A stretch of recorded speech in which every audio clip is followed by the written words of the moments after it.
This is Lisa from Mobile Tech Review, and this is the 2020 Apple MacBook Air. I would say it's the best MacBook Air they've made yet. You would hope that's the case, wouldn't you? Because, well, why bother making a new model? So this one has a Retina display. So for those of you who kept your really old MacBook Airs back in the days of the TN display, that's a nice upgrade. I know some people really held on to their Airs, not only because, well, laptops are expensive, but because a lot of people didn't like the butterfly keyboard, which is gone. We have the scissor keys, which means traditional, normal keys with more travel to about 1 millimeter of travel on board here, just like the 16-inch MacBook Pro. So it feels just like the 16-inch MacBook Pro keyboard, and also a lot like the desktop Magic Keyboard that you can buy to use with any Mac desktop or laptop. Good times there. And we have Intel 10th generation Ice Lake CPUs inside with Intel Iris Plus graphics for a significant graphics bump. Apple says up to 80% there. And more interestingly, and probably like every review you're going to see, you start at the base model for $999 with a Core i3, which is a dual core. And I recommend spending $100 more. If you build to order, you can just upgrade the CPU and nothing else. $100 gets you a quad-core i5. Obviously, for multi-core supporting programs, which is most of them these days, you're going to get twice the performance there. And that $999 price is a little bit of a shock for a laptop as nice as this, right? Apple's always very expensive, but it's not badly configured. When you're looking at this versus something like the Dell XPS 13, an HP Spectre X360, Lenovo's nice consumer laptops, the Yoga series or something like that.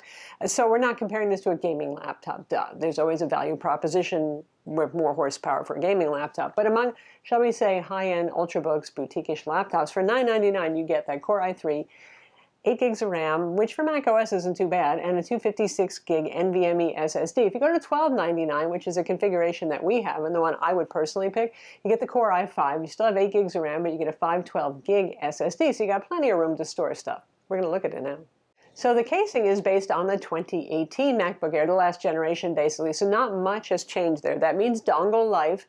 You have 2 Thunderbolt 3 ports, at least they're both 40 gigabit per second, and they do support an eGPU. Hey, we do have a headphone jack, USB-C charging, and we have a Touch ID button. So you've got fingerprint ID, and that uses Apple's T2 chip. And of course you have macOS 10 Catalina with the usual bundle of actually quite useful apps like Pages and Keynote and iMovie, those sorts of things. So out of the box you've got a lot of software that can get you being productive. The drawbacks are still no tiny bezels and no touchscreen. Apple's still going with, if you want a touchscreen, get the iPad or iPad Pro instead. By the way, we'll also be reviewing the iPad Pros, and that's a whole other can of worms, whether you should choose an iPad Pro or a MacBook Air. But what about the 13-inch MacBook Pro? Well, we're talking about your alternatives. Well, that hasn't been refreshed yet. But, and rumor is that the 13-inch MacBook Pro might become a 14-inch, just like the 15-inch MacBook Pro became a 16-inch MacBook Pro. But anyway, the 13-inch isn't much heavier, interestingly enough, and the footprint's not that much different. But you do get a lot more processing power there, and you get a wider gamut display. So there are still selling points for those of you who are more power users. The MacBook Air is geared towards those who are doing everyday productivity work, social networking, streaming media. Yes, you can actually use Final Cut, though, and it's the least painful ever as MacBook Airs go for doing that sort of thing. I mean, my 16-inch MacBook Pro with the Core i9 is about 5 times faster, and, well, even a 13-inch MacBook Pro is 2.5 times faster. So if you're doing heavier duty things, if you are doing 4K video editing, for example, go for a stronger machine. But for most people who are maybe editing drone footage once in a while, stuff from their iPhone, whatever, it's actually pretty fine for that. In terms of cooling, it does have a fan, but you'll almost never hear it. Now, I know there's been some brouhaha, and some people are claiming that it runs hot. And yeah, it's not a gaming laptop. It's not designed to be a Final Cut workstation where you're pushing it that hard all the time. But that said, I haven't seen any temperature problems with this. Unplugged, it idles at around 35 degrees centigrade, which is perfectly normal amongst all laptops. It's quite good. Plugged in, it can go up to 40 centigrade, depending on how much it's charging.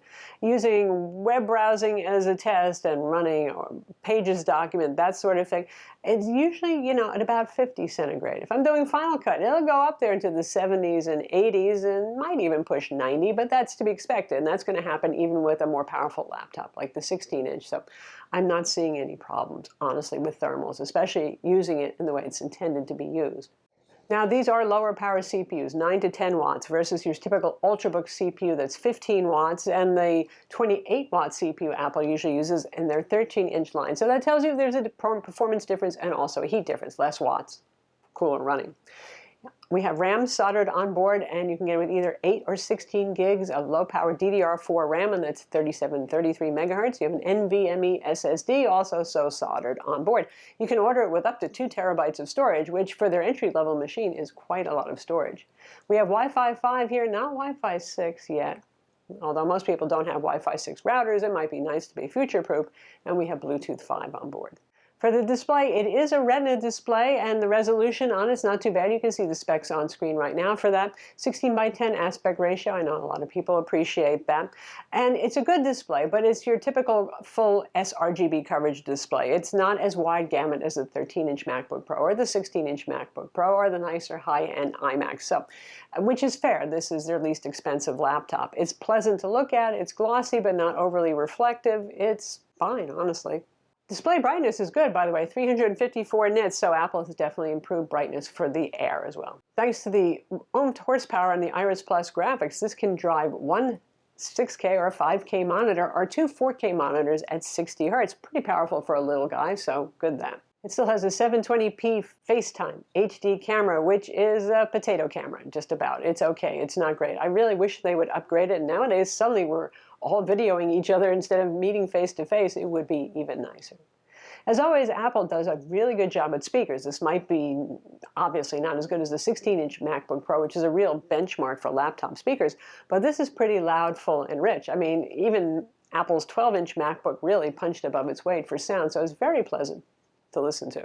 It has a 49.9 watt-hour battery. It makes you wonder, couldn't they squeeze one little 0.1 watt-hour in there so they can say, woohoo, 50 watt-hour. Anyway, that's a pretty beefy battery that we usually see with regular Ultrabooks that have 15-watt CPUs. As you might imagine, battery life is very good here.